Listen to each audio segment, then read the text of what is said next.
This is wrong." A poor cleaning lady noticed the millionaire. She saved him $500M without knowing it. Harper Quinn pushed open the glass service door of Drake Holdings with her shoulder, the weight of the industrial cleaning cart in front of her groaning softly over the marble floor. It was just past midnight, and the towering financial building that pulsed with life during the day now echoed with silence. Under the harsh white lights, Harper looked like a ghost in motion. Gray uniform, rubber gloves, blonde hair tucked neatly under a worn-out baseball cap. She was 28. But her eyes carried more weight than that, the kind you only get from seeing too much, too young. Growing up in a fading industrial town, Harper had once dreamed of becoming a lawyer. She would argue cases, speak truth, make things right. But when her mother's back was broken in a factory accident, and the insurance company denied the claim on a technicality buried in fine print, Harper's life veered off course. She dropped out of community college to take care of her younger brother. Then came a string of odd jobs: waitressing, stocking shelves, scrubbing floors. At 19, she married a man who promised to take care of her. By 23, she was divorced, alone, and raising a daughter, Eva, now 4 years old, after her ex vanished with a trail of debt and a final bruise on her cheek. Now, Harper cleaned. She did not complain, did not speak much, did not ask for anything. Her only goal was to keep this job long enough to pay rent, buy groceries, and save enough for Eva's preschool tuition next year. She avoided eye contact. She stayed invisible, because invisible people do not get in trouble. But Harper noticed everything. The way the junior analysts threw their coats over chairs like royalty. The way the third-floor receptionist always double-checked her lipstick when the VP of strategy walked by. The way the printers on the 26th floor always jammed when it rained. And the way the corner office, top floor, behind double-glass doors, always had papers left open when everyone else had gone home. That office belonged to Mason Drake, the enigmatic CEO of Drake Holdings. She had never seen him up close, only through the blur of elevators and headlines. Self-made billionaire, tech finance prodigy, the man who turned nothing into an empire. To Harper, he was just another door to wipe clean, another floor to polish. That night, as she entered his office, the city lights stretched far behind the glass wall like molten gold. The room was tidy, clinical, leather, glass, silence. But something stopped her hand mid-swipe. A contract sat open on the CEO's desk. 3 clipped pages. On the final sheet, her eye caught a line printed in nearly invisible gray, italicized, smaller than the rest. It read like a clause she had seen before. Something about equity reassignment and contingent operational control. The words didn't mean much in her world, but the rhythm of that sentence, the hollow legalese of it, echoed painfully. It was nearly identical to the clause buried in the insurance papers her mother had signed years ago, the one that ensured they would get nothing, no treatment, no payout, nothing. Her chest tightened. She leaned closer, tracing the words without touching them. Her mother had signed something just like that, and it had ruined them. Harper straightened up slowly. The smell of antiseptic clung to her gloves. She glanced over her shoulder, but no one was there. "This is wrong," she whispered to no one, voice barely audible over the soft hum of the HVAC system. Then, without a sound, she wiped the desk clean around the papers, turned off the lights, and pushed her cart out of the room. Back into silence, back into invisibility. But something had shifted. As she rode the service elevator down, Harper stared at her reflection in the mirrored panel. Her heart pounded, not from fear, exactly, but from something else, a pulse she had not felt in years. A knowing, and that knowing would not let her sleep. Not that night, not the next. And not until she made a choice, to keep her silence or to be seen. From the outside, Drake Holdings looked like perfection. A 37-story tower of blue-tinted glass and brushed steel, reaching into the midnight clouds like a monument to ambition. Inside, however, was a man who had not slept in 3 days. Mason Drake, 38, leaned forward in the leather chair of his corner office, his temples pounding with the dull ache of stress layered over exhaustion. The world knew him as the billionaire CEO, the boy genius who turned a coding project in a trailer park into one of the largest financial software empires on the East Coast. But no one saw what it cost him to stay here. He tapped his pen rhythmically against the mahogany desk, eyes skimming the pages of the contract spread out in front of him. Numbers blurred, words twisted, his vision sharpened only in moments of adrenaline now. 10 years ago, he had made a mistake. Just one. A contract that looked harmless, almost routine, until it nearly destroyed everything.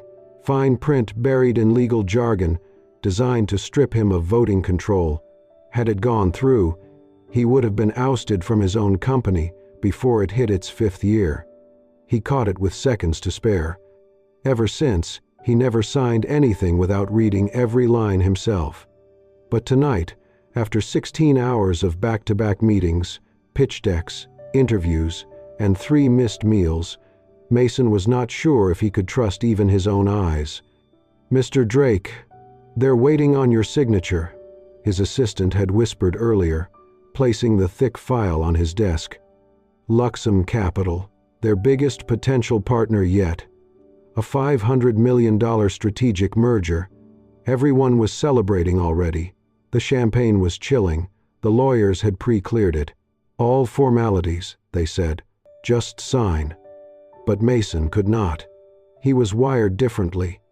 Mistrust was not paranoia to him, it was survival. He reached for the bottle of water beside him and took a sip. 2 blue sleeping pills lay untouched next to it. He considered taking one, then decided against it. Sleep was not an option. Not yet. He ran a hand through his hair. A faint scar curved above his right temple, faded now, but still there. The only physical remnant of the night he collapsed from exhaustion 8 years ago and cracked his head on the edge of a sink. No one ever saw that part in the business magazines. His fingers hovered over the pen, a signature. That was all they needed. But something, a flicker in the corner of his vision. No, not in his vision. On the page, near the bottom margin, in smaller font than standard, was a clause. His breath caught. He blinked hard. It looked almost off. Language about operational equity, reassignment of strategic voting, temporary custodianship of digital infrastructure. He leaned in. His pulse quickened. Something about the phrasing pulled at a long-buried memory. The contract from 10 years ago had similar syntax, slick, buried, almost poetic in how it masked theft as strategy. But he could not trust his instincts alone tonight. His hand reached for the intercom, but just then, the office door opened. He looked up sharply. Harper Quinn stood there, mop in one hand, cart parked outside. Her eyes met his, startled. "I thought you went home," Mason said, voice low. She hesitated, then stepped just inside. "I left something." He watched her for a moment, this woman in a faded uniform, hair tucked under a cap, with a face that looked too tired for her age. She did not flinch under his gaze. "Be quick," he muttered, turning back to the page. But Harper did not move. And in that breathless silence, as city lights flickered across the glass wall behind him, the contract remained unsigned. Suspended in a space between trust and danger, between instinct and fatigue, and neither of them knew yet that what she was about to say would change everything. Harper stood just inside the doorway, the hum of the fluorescent lights above her mixing with the silent tension in the room. Her hands gripped the edges of her cleaning cart so tightly her knuckles turned white. Mason did not look up again. His pen hovered over the contract. "Whatever it is," he muttered, "make it quick. I am in the middle of something." She hesitated. Her voice, when it came, was barely louder than a whisper. I know I should not say anything. I clean. That is all I do here. But that paper, The wording, near the bottom, something's wrong. Mason's eyes flicked up, cold, irritated. Harper took a step forward, forcing herself to continue. I do not know much about corporate stuff, but that sentence, Section 28, I think I saw one just like it when I was 17. He blinked. What? She pointed to the document, not touching it. My mother. She signed an insurance form that had a clause just like that, hidden down low. It looked harmless, legal, like paperwork everyone signs. But it gave them power to deny her everything. Medical care, disability. We lost our house. She could never walk again. Silence settled in the room like ash. Mason slowly put down the pen. She swallowed, her voice shaking now. Maybe I am wrong. Maybe it is not the same. I could not walk away and pretend I didn't see it. She turned to go, embarrassed, ready to face a reprimand, or worse, to be fired. But Mason's voice stopped her. Wait. He picked up the contract and scanned to the section she mentioned. His pulse began to quicken. He saw it now, phrasing too slick, too vague. A temporary delegation of strategic oversight paired with digitally automated custodial proxy rights. He pressed a button on his phone. Get Langston. And my lawyer, now. Conference call. Priority. Harper stood frozen near the cart, uncertain. Within minutes, two voices echoed through the speaker. Mason read the clause aloud. The silence that followed from the other end was telling. His lawyer's voice dropped. Sir, this clause effectively hands partial control of your digital assets and voting rights to the counterparty for an undefined transitional period. It could be interpreted as a strategic merger handover. Langston added quickly, this was not in the original version. Mason's jaw clenched. And yet everyone said it was a formality. He looked back at Harper. She was still standing there, shoulders hunched like she expected to be yelled at. You can go, he said, voice quieter now. Thank you. She nodded once and pushed the cart out, face flushed, not daring to look back. Mason stared at the document for a long time after she left. Then he picked up his pen again, not to sign, but to strike a red line through the entire page. He leaned back in his chair, exhaling slowly. A $500 million mistake had just been stopped by a woman no one in the building would have spoken to twice. Not because she was an executive, not because she was a lawyer, but because once her life had been torn apart by a sentence just like this, and she had remembered. Mason waited until Harper's shift ended before approaching her. She was pulling on her jacket in the supply closet, ready to head home, when she turned and saw him standing at the door in his tailored suit, completely out of place under the humming fluorescent light. I want to talk, he said. Harper paused, her hands still on the zipper of her jacket. Is everything all right? Yes, because of you. He stepped closer, holding out an envelope. This is a bonus, a very generous one, and I have a proposal, a permanent position in our compliance team, entry level, but a real salary, benefits, a future. Harper looked at the envelope, then at Mason. I appreciate the offer, sir, but I cannot accept it. He frowned. Why not? I just want to keep my job, the one I already have. I need to keep things steady for my daughter. I'm not looking for a promotion or attention. I just want to be left alone to do my work. Mason's tone sharpened. You saved a $500 million deal. Are you trying to be some kind of humble martyr now? Come on, everybody wants money. She looked at him calmly. That is just it, Mr. Drake. I do not have enough money to pretend to be someone I am not. Silence fell between them. Mason's jaw tensed. He had heard every excuse, every manipulation in the book, but Harper's refusal had no edge, no performance. She meant it. He felt something unsettling move through him. Shame. For assuming she was just another angle taker, just more camouflage in a world full of masks. Before he could speak again, his phone buzzed. A message from legal. Rumors about the unsigned Luxem deal have leaked. Internal review suggests possible data breach. The next day, Harper was called into HR. Two supervisors waited with stiff expressions, a printed document already open on the table. "We received concerns about your presence in Mr. Drake's office the night the Luxem contract was withheld." Harper froze. "I was cleaning, that is all." They slid a badge log across the desk. "You re-entered after hours, unscheduled." Harper's chest tightened. "I only went back to wipe down the coffee table. I noticed something odd, and I thought it might be important." "You accessed sensitive documents." "I did not touch anything. I just saw." "We have to place you on temporary leave while we investigate."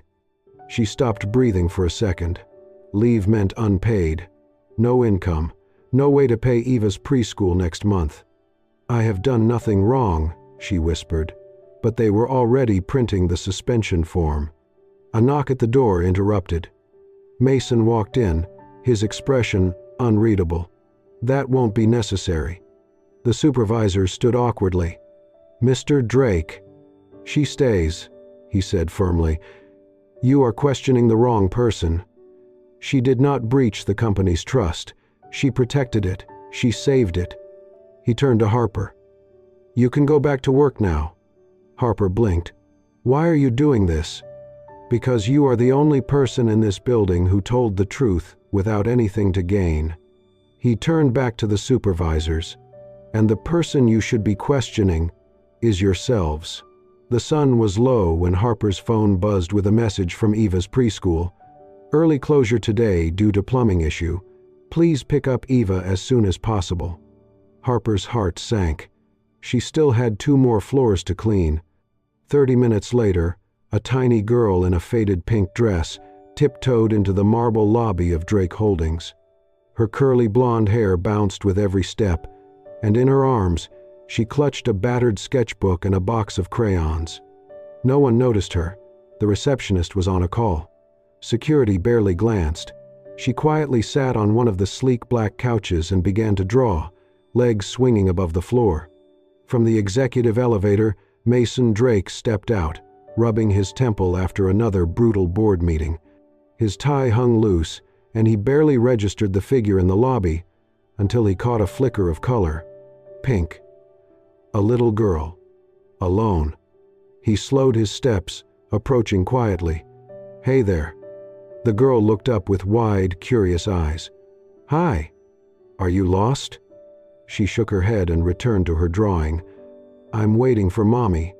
She cleans the shiny floors. She said to sit still and draw." He glanced at the sketchbook. There, in bold crayon strokes, was a figure of a woman holding a long stick. No, a mop, but it was drawn like a sword. The woman's hair was tucked into a hat, and she had a red cape. "Who's this?" he asked gently. "My mommy. She's a superhero." Mason's throat tightened. Just then, Harper came rushing into the lobby, breathless. "Ava!" The little girl jumped up, running into her arms. "I'm so sorry," Harper said quickly, catching Mason's eye. "Her preschool closed early. I didn't have anyone to watch her.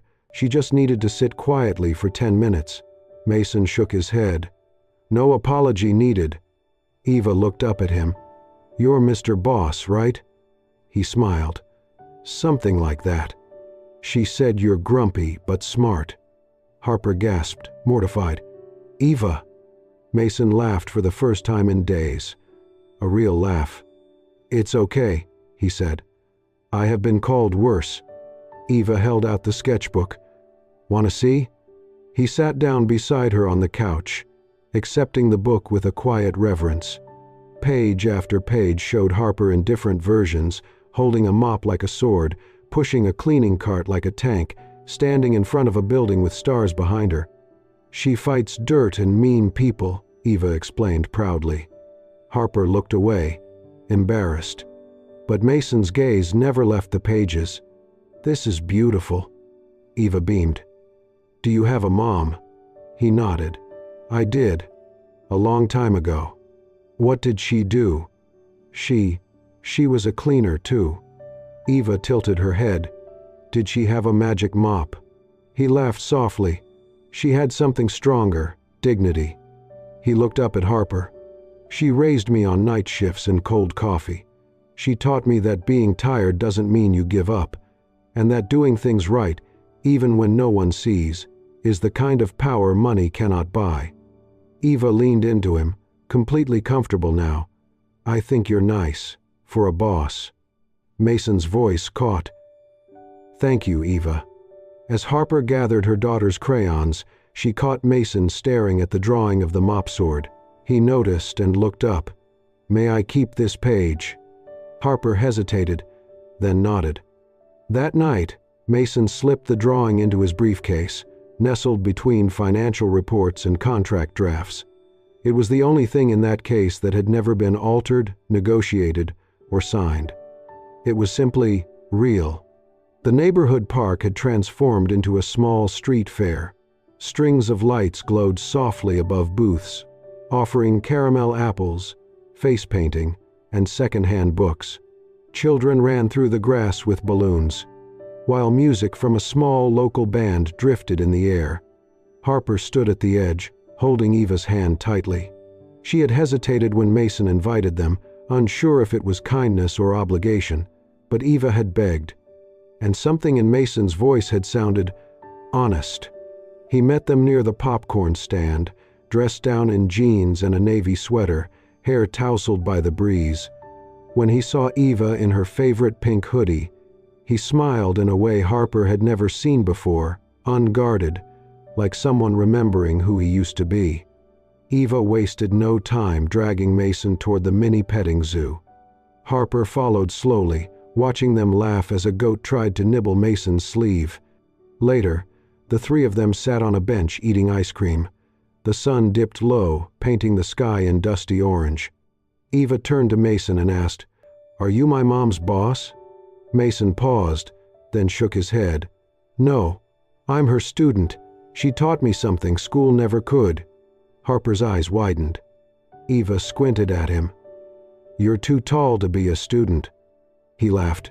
"You'd be surprised how much I still have to learn." Suddenly, Harper's phone buzzed. She opened her email and froze. Subject: Scholarship Approval. Eva Quinn. A full academic scholarship has been awarded for Eva Quinn, beginning fall term, funded by an anonymous donor. Her throat tightened. She looked at Mason, who was gently helping Eva wipe ice cream off her chin. "Was it you?" she asked quietly, not accusing, just searching. He looked at her with soft eyes and a small, knowing smile. She deserves a chance to learn, and to become someone good, like her mother. Harper felt tears rising, unexpected and sharp. She looked away quickly, blinking against the sting. They stayed at the fair until the lights turned gold and the crowd thinned. Harper carried a tired Eva in her arms as they walked back to Mason's car. On the drive home, the car was quiet. Eva slept in the back seat, her little fingers still clutching a balloon string. Mason broke the silence. "Do you ever get tired, Harper, of always doing the right thing when no one else seems to care?" She looked out the window. "I do, all the time." He nodded slowly. "Then, why keep doing it?" She turned to him, voice steady but soft. "Because if I am not the last kind person my daughter sees, then maybe she will not believe kindness exists at all." Mason did not reply right away, but his knuckles tightened slightly on the steering wheel. They pulled up in front of Harper's apartment, a modest walk-up building with peeling paint but flower pots on the windowsills.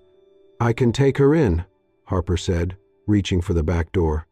"I'll carry her," Mason offered, already stepping out. Inside the apartment, he carefully laid Eva onto the couch. Harper pulled a blanket over her. For a long moment, they stood together in the quiet hum of a home. Books on the shelf, crayon drawings on the fridge, a world he had never known. "I used to be afraid," Mason said suddenly, breaking the silence. Harper looked at him. "After the deal I almost signed 10 years ago. I trusted someone I shouldn't have, lost almost everything. Since then, I stopped sleeping. I check every word, every comma, I became the man who does not let people close, because I was convinced the next one would cost me everything. She sat down across from him. I was 19. He said he loved me. 3 months after Eva was born, he vanished, left us with debt, bills, and no clue where he went. I stopped believing in people. I started surviving. They both sat in the quiet. No promises, no confessions. Just two people, scarred by trust, learning how to breathe again. When Mason finally stood to leave, Harper walked him to the door. He paused, then turned to her. "You were never invisible, you know." Harper smiled faintly. "I was just quiet. And brave," he added. She nodded once, then softly, "Good night, Mason." He looked like he wanted to say something more, but instead he just said, "Good night, Harper." Outside, the wind carried the last echo of the fair's music, as inside, something fragile and new began to grow. It started with a whisper on the trading floor. Drake Holdings delayed the signing. Within hours, the market responded. By 3 p.m., the company's stock had dropped 11%. News outlets quoted anonymous insiders suggesting CEO Mason Drake had failed to close a pivotal deal in time. Screens flashed red across offices, headlines pulsed on phones. $500 million deal collapse. Internal hesitation blamed. Behind it all, a name stayed hidden. Victor Lang, a senior shareholder with a polished smile and a quiet ambition. He had been working with Luxem, capital from the shadows, leaking just enough misinformation to trigger a panic. The plan was elegant. Force Mason out, let Luxem swoop in. At 5 p.m., a board meeting was called. Mason sat at the head of the long glass table, face expressionless. The room buzzed with tension. "We needed your signature last week," one board member snapped. "Why the hesitation?" Mason looked up. "Because there was a trap, and someone here helped lay it." Whispers broke out. Victor sat 3 seats away, arms crossed. But it was not just Mason who was under fire. At 6:42 p.m., Harper Quinn received an envelope tucked inside her locker. Inside, a single sheet of paper. "Shut up if you want your daughter to see tomorrow." There was no signature, no return address, but the message was clear. Harper froze. Her breathing became shallow. Her legs buckled, and she gripped the metal locker for support. Eva. She ran to her supervisor's office, resignation letter half scribbled in trembling pen. But when she reached the door, she saw a figure waiting outside her apartment in the rain. Soaked, unshaven, eyes bloodshot, Mason. "I know," he said softly, holding up a phone. "Your building's security forwarded me the footage. You got a threat." She stared at him, silent, torn between fear and fury. "I can't let this touch my daughter," Harper said. "I understand," he replied, "but I can't do this alone." Silence. Raindrops pattered between them. "I need the only person I can trust." It wasn't a plea. It was a truth. Harper nodded once. "Give me an hour." She came back soaked, hair plastered to her forehead, laptop clutched under one arm. They sat side by side in the company's small IT archive room, dusty, dim, forgotten by most. But Harper remembered. 2 months ago, she had overheard a systems tech mention the company's old backup logs weren't fully migrated. One server still held version histories of internal memos. She booted it up. "It's slow," she warned. Mason nodded. Files crawled open, time-stamped PDFs, edited memos. Harper traced the changes, contracts edited and re-uploaded under Victor Lang's credentials. She highlighted 3 entries, matching the exact line that had almost cost Mason the company. Victor changed the file. "Twice," she whispered. Mason exhaled. "Enough to prove tampering?" She clicked print. The next morning, the board convened again. Victor entered with his usual calm, expecting chaos, expecting Mason's resignation. But instead, Mason stood tall, a thick file in hand. "I have something you all need to see," he said. He laid the printed logs on the table. Victor Lang manipulated internal documents. "Here is the trail." Gasps. Victor stood, scoffing. "This is absurd." But Mason cut him off. "We verified the backup server's logs. These edits happened under your login, on your machine. You tried to force my hand, then punish me for not playing along." The board members turned to Victor with narrowed eyes. By 11 a.m., Victor Lang was escorted out of the building under security guard supervision. That evening, Harper sat at her desk quietly. No applause, no parade. But an email popped up from Mason's office. Subject: "Thank you." Message: "Some people talk, some act. You saved more than a company." She smiled faintly. Not long after, as she tucked Eva into bed, her daughter mumbled, "Mommy, were you brave today?" Harper kissed her forehead. "Not brave, just not invisible anymore." The boardroom had never been this quiet. The walls of glass shimmered under the morning light, but all eyes were locked on one man, Mason Drake, standing at the head of the table. "I know most of you expected today to be about numbers," Mason began, voice steady. "Quarterly gains, market projections, analyst expectations." He paused. "But instead, I want to talk about someone who saved this company. Not with a spreadsheet, not with a degree, but with courage."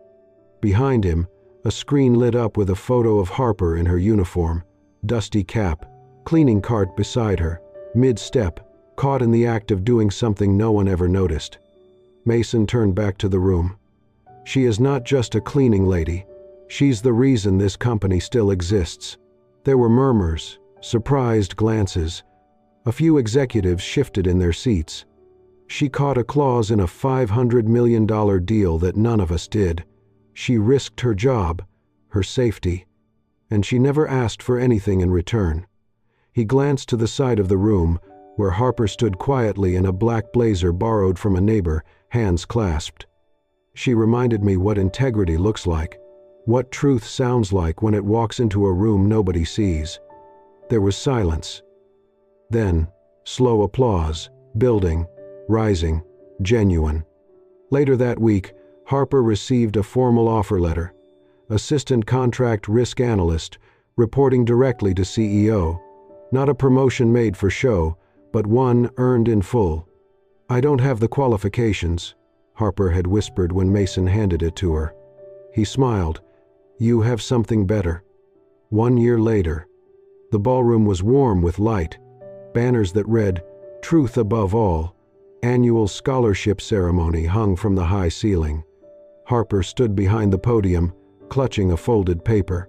Mason watched from the front row, next to Eva, now 5, wearing a pink dress that twirled when she shifted in her seat. Harper cleared her throat. "I never went to college," she said softly. "But I know this. Honesty saved $500 million, and more importantly, it taught my daughter that doing the right thing isn't about who you are, but what you choose." Applause followed, gentle, respectful. At the edge of the stage, Eva broke free from her chair and ran toward her mother, the hem of her pink dress fluttering like a ribbon in the wind. Mason stood to stop her, but then smiled and crouched. As Eva reached him, she paused to fix her untied sneaker. Mason knelt, fingers working the laces slowly, carefully, like he had done it 100 times before. Harper watched from the stage, her eyes stinging, not just from pride, but from something she had not dared to imagine. A man kneeling not in apology, not in power, but in care. A picture she never thought could belong to her world. When Mason stood, he held Eva's hand and walked her to the steps, where Harper waited. No kiss, no grand gesture, just a glance. One that said, "I see you." As the room continued to applaud for the next scholarship recipient, Harper leaned toward him and whispered, "You didn't have to tie her shoe." Mason's reply was quiet, almost lost beneath the clapping. "I wanted to." Later, as they stepped outside into the cool air, Harper looked back at the building glowing with light and names and titles. Then at her daughter, spinning in circles on the grass. Then at the man beside her. Maybe this was not a fairy tale, not a rescue, not a miracle, but it was something better. Real. In a world that tried so hard to pretend.